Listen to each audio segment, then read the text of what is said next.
श्रीलंका में तबाही फैलाने के बाद समंदरी तूफान भारत की तरफ बढ़ने लगा। समंदरी तूफान दतवा के आज भारतीय साहिली इलाकों से टकराने का इम्कान है।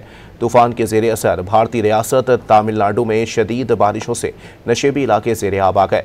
50 से ज़ायद परवाजें भी मनसूख हो गईं।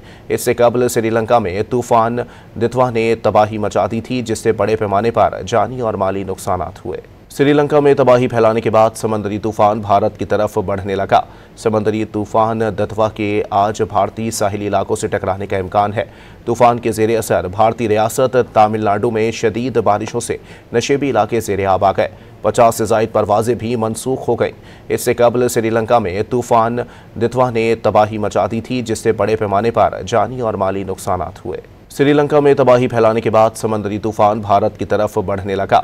समंदरी तूफान दतवा के आज भारतीय साहिली इलाकों से टकराने का इम्कान है। तूफान के जेर असर भारतीय रियासत तमिलनाडु में शदीद बारिशों से नशेबी इलाके जेर आब आ गए। 50 से ज़ायद परवाजें भी मनसूख हो गईं।